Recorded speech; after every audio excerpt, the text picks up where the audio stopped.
સૌથી પહેલા કાઠિયાવાડી સ્ટાઇલ ભરેલો રોટલો બનાવવા માટે આપણે મસાલો તૈયાર કરીશું. તો તેના માટે પેનમાં 2 ચમચી ઘી ગરમ મૂકીશું. મસાલાનો સ્વાદ ઘીમાં એકદમ સરસ લાગે છે. ઘીની જગ્યાએ તમે તેલનો ઉપયોગ પણ કરી શકો છો. ઘી ગરમ થાય એટલે 1 ચમચી જીરું, 1 મોટી ચમચી સફેદ તલ, ચપટી હિંગ સાથે 2 મોટી ચમચી આદુ મરચાંની પેસ્ટ એડ કરીને વઘારને સારી રીતના સાતળી લઈએ.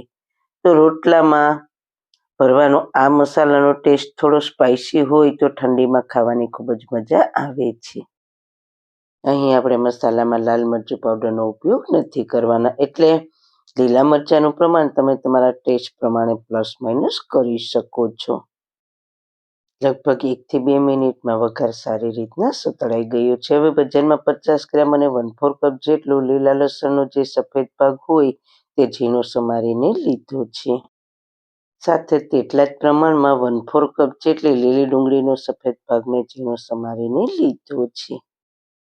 સાથે મસાલામાં અડધી ચમચી હળદર પાવડર, સ્વાદ અનુસાર મીઠું એડ કરીને લસણ ડુંગળીને સારી રીતના સાતળી લઈએ. લગભગ 2 થી 3 મિનિટ જેવું થયું છે. આપણે લસણ ડુંગળી સારી રીતના સતળાઈ ગયા છે. હવે અડધો કપ ફ્રેશ મેથીના પાનને ઝીણા સમારીને લીધા છે. સાથે 1/4 કપ જેટલી લીલી ડુંગળીના પાન અને 1/4 કપ જેટલા લીલા લસણના લીલા પાન એડ કરીને સારી રીતના સાતળી લઈએ. તો લસણ અને ડુંગળીના સફેદ ભાગને કૂક થતા થોડો સમય લાગે છે, અને જ્યારે લીલો ભાગ ફટાફટ કૂક થઈ જાય છે, એટલે આપણે તેને શરૂઆતમાં એડ નથી કરવાના. લગભગ 2 જ મિનિટમાં આપણી મેથી અને લસણ ડુંગળીનો લીલો ભાગ સારી રીતના કૂક થઈને સોફ્ટ થઈ ગયો છે. હવે ગેસની ફ્લેમ બંધ કરી દઈએ. મસાલાને ઓવરકૂક નથી કરવાનો.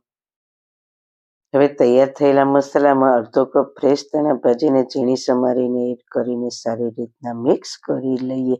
તો બધી જ સામગ્રી મિક્સ થઈને આપણો રોટલામાં ભરવાનો થોડો સ્પાઇસી અને એકદમ ટેસ્ટી મસાલો તૈયાર થઈ ગયો છે. હવે રોટલાનો લોટ બાંધવા માટે એક વાસણમાં 1 કપ જેટલું પાણી લઈશું. 2 કપ બાજરીના લોટ સાથે શરૂઆતમાં 1 કપ એટલે કે તેનાથી અડધું પાણી લેવાનું. હવે તેમાં સ્વાદ અનુસાર મીઠું એડ કરીને સારી રીતના મિક્સ કરી લઈએ. હવે આપણે 2 કપ જેટલો બાજરીનો લોટ લઈશું. લોટને મેં ચાળીને લીધો છે. લોટને પાણી સાથે સારી રીતના બાંધી લઈએ. તો રોટલાનો લોટ ઢીલો જ બાંધવાનો હોય છે, પણ શરૂઆતમાં વધુ પડતું પાણી એડ કરીને લોટને ઢીલો નથી કરવાનો. એકવાર આપણે લોટને બાંધી લઈએ પછી થોડું પાણી એડ કરતા જઈને લોટને મસળીને ઢીલો કરી લઈશું. લોટ આપણો સારી રીતના બંધાઈ ગયો છે, અને તે શરૂઆતમાં રોટલીના લોટ જેવો ઢીલો છે. તો બાજરીના લોટમાં ગ્લુટન નથી હોતું, એટલે રોટલો બનાવવા માટે આપણે તેને એકદમ સારી રીતના મસળીને બાઇન્ડિંગ લઈ આવવાનું છે. હવે લોટના 2 ભાગ કરી લઈએ, અને એક ભાગમાં ફક્ત 1 થી 2 ટીપા જેટલું પાણી લઈને રોટલો હથેળીને આ ભાગથી સારી રીતના મસળી લઈએ. તો તમે જોઈ શકો છો, હથેળીને આ રીતે આગળની બાજુ લઈ જાઉં છું અને ફરી પાછો લોટને ભેગો કરીને મસળતી જાઉં છું. તો રોટલા બનાવતી વખતે લોટને મસળવો ખૂબ જ જરૂરી છે. લોટને મસળવાથી તેમાં સરસ બાઇન્ડિંગ આવી જાય છે. તેનાથી રોટલો પરફેક્ટ તૈયાર થાય છે. અહીંયા મસળતી વખતે આપણે વધુ પડતું પાણી એડ કરીને લોટને ઢીલો નથી કરવાનો, નહીંતર રોટલો બનાવતી વખતે તેને કાઠિયાવાડી ભાષામાં ભમરો પડી જશે, એટલે કે રોટલો આપણો પરફેક્ટ નહીં બને. તો લગભગ 2 જ મિનિટમાં લોટને સારી રીતના મસળીને તૈયાર કરી લીધો છે. મસળેલા લોટને પહેલાના લોટ સાથે કમ્પેર કરીને જોઈએ તો મસળેલા લોટનો કલર ચેન્જ થઈને સ્મૂથ તૈયાર થઈ ગયો છે, જે રોટલો બનાવવા માટે પરફેક્ટ છે. હવે આપણે મીડિયમ સાઇઝનો ભરેલો રોટલો બનાવીશું. તો તમારે જેવડી સાઇઝનો રોટલો બનાવવો હોય તે પ્રમાણે લોટ લઈને તેનો લુવો આ રીતે તૈયાર કરી લેવાનો, અને પછી તેને રોટલો બનાવવા માટે રોટલી બનાવવાના પાટલા પર લઈ લઈએ. શરૂઆતમાં મસાલો ભરવા માટે લુવાને હાથની આંગળીઓની મદદથી થોડો મોટો કરી દઈએ. તો કિનારીએથી પતલો અને વચ્ચેથી આ રીતના બાઉલનો શેપ આપી દઈએ, અને પછી તેમાં તૈયાર કરેલા મસાલો 2 ચમચી જેટલો એડ કરી દઈએ. હવે કિનારીને હાથની હથેળીથી ભેગી કરતા જઈએ અને લુવાને ફરી પાછો વાળી લઈએ. તમે જોઈ શકો છો મસાલો એકદમ સરસ લુવામાં સીલ થઈને કોઈ પણ જાતના ક્રેક્સ વગરનો આપણો લુવો તૈયાર થઈ ગયો છે. હવે આપણે રોટલો તૈયાર કરવા માટે લુવાને પાટલા પર રાખીને થોડો કોરો લોટ એડ કરીને લુવાને તેનાથી કોટ કરી લઈએ.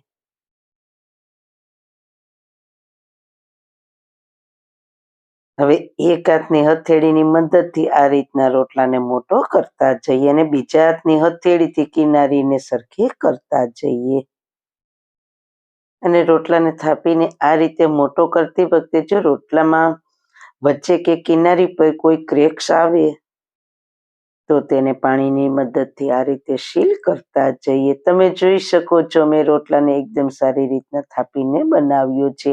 અહીંયા જો તમારે રોટલાને વણીને તૈયાર કરવો હોય તો તમે 2 પ્લાસ્ટિકના કાગળની વચ્ચે રોટલાને વણીને પણ તૈયાર કરી શકો છો. હવે શેકી લઈએ. તો તેના માટે મેં મીડિયમ ગેસની ફ્લેમ પર તવાને ગરમ થવા માટે રાખેલો છે. તમે તવાની જગ્યાએ માટીની તાવડીનો પણ ઉપયોગ કરી શકો છો. હવે ગરમ તવા પર રોટલાને રાખી દઈએ અને હવે રોટલાની ઉપર આંગળીઓની મદદથી થોડું પાણી લગાવી દઈએ. તો બાજરીનો લોટ પાણીને એકદમ એબ્ઝોર્બ કરી લે છે.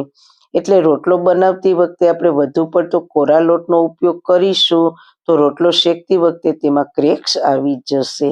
પણ રોટલાને આ રીતે ઉપરથી થોડો પાણીવાળો કરી લઈશું ને એટલે તે પરફેક્ટ જ બનશે.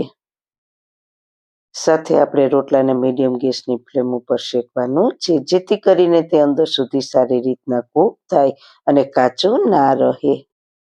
લગભગ 3 મિનિટ જેવું થયું છે અને રોટલાની ઉપરની સપાટી થોડી ડ્રાય થઈ ગઈ છે. તો હવે તેને તવેથાથી હળવે હળવે પલટાવી દઈએ. તમે જોઈ શકો છો નીચેની સાઈડ આપણો રોટલો એકદમ સારી રીતના કૂક થઈ ગયો છે. તો હવે ઉપરની બાજુએથી સારી રીતના કૂક કરવા માટે આ રીતના કોઈ પણ કોટનના કપડાથી રોટલાને ફેરવતા જઈને કૂક કરી લઈએ. તો મસાલા સાથે ભરેલો આ રોટલો જો આપણે વધુ પડતા ધીમા ગેસ પર શેકીશું તો બાજરીના લોટમાં પાણી એબ્ઝોર્બ થવાના લીધે રોટલા ઉપર ક્રેક્સ આવી જશે અને તેને હાઈ ફ્લેમ ઉપર કૂક કરીશું તો રોટલો બહારથી તો કૂક થઈ જશે પણ અંદરથી કાચો રહેશે. લગભગ 5 થી 6 મિનિટ જેવું થયું છે અને રોટલો બંને બાજુ સારી રીતના કૂક થઈ ગયો છે. હવે ચીપિયાની મદદથી રોટલાને લઈ લઈએ અને ડાયરેક્ટ ગેસ પર 1 મિનિટ આ રીતના બંને બાજુ પલટાવતા જઈએ અને કૂક કરી લઈએ.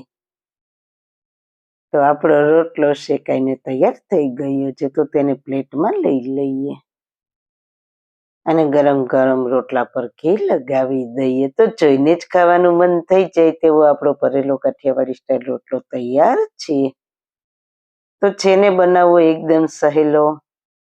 તૈયાર થયેલા રોટલાને ખોલીને જોઈએ તો મસાલો એકદમ સરસ રીતના સ્પ્રેડ થયો છે અને આપણો રોટલો પરફેક્ટ કૂક પણ થઈ ગયો છે. હવે રોટલા સાથે ખાવાની મજા આવે તેવા ટેસ્ટી મરચાં બનાવવા માટે મેં 150 ગ્રામ જેટલા થોડા લીલા અને લાલ મરચાં લીધા છે. મરચાં બનાવતી વખતે મરચાં આવા ફ્રેશ અને કડક હોય તેવા મરચાંની પસંદગી કરવાની. હવે મરચાંને ભરવાની ઝંઝટ વગર ભરેલા મરચાં બનાવવા માટે ચપ્પાની મદદથી મરચાંના 2 ભાગ કરી લઈશું. હવે આ રીતના બધા જ મરચાં સમારી લઈએ. હવે મરચાંની ઉપર સ્પ્રિંકલ કરવાનો ટેસ્ટી એવો મસાલો બનાવવા માટે 3 મોટી ચમચી જેટલો શેકેલો ચણાનો લોટ લીધો છે. તો ચણાના લોટને મેં પેનમાં થોડો ડ્રાય રોસ્ટ કરીને લીધો છે એટલે તેનો કાચો સ્વાદ જતો રહે. હવે તેમાં સ્વાદ અનુસાર મીઠું, ચપટી હિંગ અને અડધી ચમચી અજમાને હાથમાં જોડીને નાખીશું. 1/4 ટીસ્પૂન હળદર પાવડર, અડધી ચમચી ધાણા જીરું પાવડર અને મસાલાનો કલર એકદમ સરસ આવે તેના માટે અડધી ચમચી કાશ્મીરી લાલ મરચું પાવડર સાથે 1/4 ટીસ્પૂન ગરમ મસાલો અને મસાલાને ખાટો મીઠો સ્વાદ લઈ આવવા માટે 1 ચમચી દળેલી ખાંડ અને અડધા લીંબુનો રસ એડ કરીશું. સાથે મસાલાનું સારું બાઇન્ડિંગ આવે તેના માટે 1 ચમચી તેલ અને થોડા ફ્રેશ ધાણા ભાજી એડ કરીને બધી જ સામગ્રીને સારી રીતના મિક્સ કરી લઈએ. તો બધી જ સામગ્રી સારી રીતના મિક્સ થઈને આપણો મરચાંનો ટેસ્ટી એવો મસાલો તૈયાર થઈ ગયો છે. હવે ફટાફટ મરચાં બનાવવા માટે પેનમાં 3 મોટી ચમચી તેલ ગરમ મૂકીશું. તેલ ગરમ થાય એટલે સમારેલા મરચાંને એડ કરીને મીડિયમ ગેસની ફ્લેમ પર મરચાંને સતત હલાવતા જઈને 1 થી 2 મિનિટ ફ્રાય કરી લઈએ. અહીંયા મરચાંને ઓવરકુક નથી કરવાના. મરચાં ખાતી વખતે મરચાંનો થોડો ક્રન્ચી ટેસ્ટ આવે તો મરચાં ખાવાની ખૂબ જ મજા આવે છે. લગભગ 2 મિનિટમાં મરચાં સારી રીતના ફ્રાય થઈ ગયા છે. હવે તૈયાર કરેલા મસાલાને મરચાં પર સ્પ્રિંકલ કરી દઈએ. તો મસાલો ભરવાની ઝંઝટ વગર તમે મસાલાને આ રીતના કટ કરેલા મરચાંમાં સ્પ્રિંકલ કરીને પણ ટેસ્ટી એવા મરચાં બનાવી શકો છો. હવે મસાલા પર થોડું પાણી સ્પ્રિંકલ કરી લઈએ જેથી કરીને મસાલો મરચાંમાં એકદમ સારી રીતના એબ્ઝોર્બ થઈ જાય. અને હવે હલાવ્યા વગર મરચાંને ગેસની ધીમી આંચ પર 2 મિનિટ કૂક કરી લઈએ. તો ધીમી આંચ પર મરચાંને આ રીતના રહેવા દેવાથી મસાલો મરચાંમાં સારી રીતના એબ્ઝોર્બ થઈ જશે. 2 મિનિટ થઈ ગઈ છે. હવે તવેથાની મદદથી મરચાંને આ રીતના હળવે હાથે હલાવતા જઈને મસાલાથી મરચાંને સારી રીતના કોટ કરી લઈએ. તો મસાલા સાથે આપણા મરચાં સારી રીતના કોટ થઈ ગયા છે. તો ભરેલા રોટલા સાથે ખાવાની મજા આવે તેવા મસાલા મરચાં તૈયાર થઈ ગયા છે. તો જરૂર એકવાર ટ્રાય કરજો. તો સવારના નાસ્તામાં અથવા સાંજે ખાવાની મજા આવે તેવો કાઠિયાવાડી ભરેલો રોટલો સાથે મસાલા મરચાં અને દહીં સર્વ કરીશું. સૌથી પહેલા બાજરીનો રોટલો બનાવવા માટે આપણે એક મોટા વાસણમાં બાજરીના લોટને ચાળીને લઈશું. તેમાં થોડું મીઠું નાખીને મિક્સ કરીશું. પછી થોડું થોડું પાણી ઉમેરતા જઈશું અને લોટ બાંધીશું. બાજરાનો રોટલો બનાવવા માટે લોટને મસળવાની જ ખૂબી હોય છે. તમે જેમ લોટને મસળશો તેટલો આપણો રોટલો સોફ્ટ બનશે.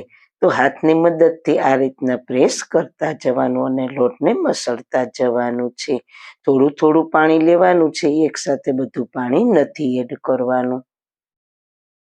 આ રીતના થોડું થોડું પાણી નાખતા જવાનું. હથેળીના આ ભાગથી લોટને આગળની બાજુ લઈ જાઓ અને ફરી પાછો લોટને ભેગું કરીને તેને મસળતી જાઉં છું.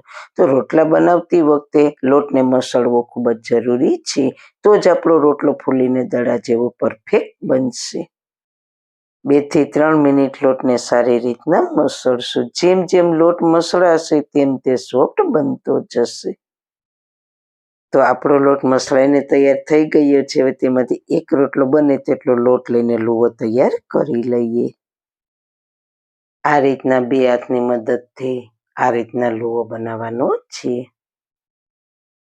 અહીં અમે ગેસ પર માટીની તાવડી ગરમ થવા માટે મૂકી દીધી છે. જો તમારી પાસે આ માટીની તાવડી ના હોય તો તમે લોખંડની અથવા નોનસ્ટિકની તવીમાં પણ રોટલા બનાવી શકો છો. પણ સૌથી સરસ માટીની તાવડીમાં રોટલા બને છે. આ રીતના કરીને પછી પાણીવાળો હાથ કરીને લુવાને ફરતે આ રીતના પાણી લગાવી દેવાનું અને હથેળીના આ ભાગથી પ્રેસ કરશો એટલે રોટલો મોટો થતો જશે. આ રીતના બંને હાથથી પ્રેસ કરતા જવાનું.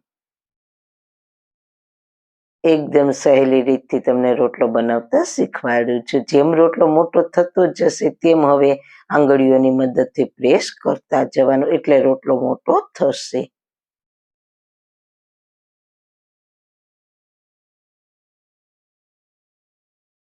જો તમારે રોટલાની કોર થોડી ફાટેલી હોય તો તમે થોડો પાણીવાળો હાથ કરીને કોરને આ રીતના પ્રેસ કરીને બરાબર કરી લેવાનું. મારે કોર ફાટી નથી, પણ જો તમારે ફાટે તો આ રીતના કરી લેવાની. હવે આપણો રોટલો સરસ બનીને તૈયાર થઈ ગયો છે.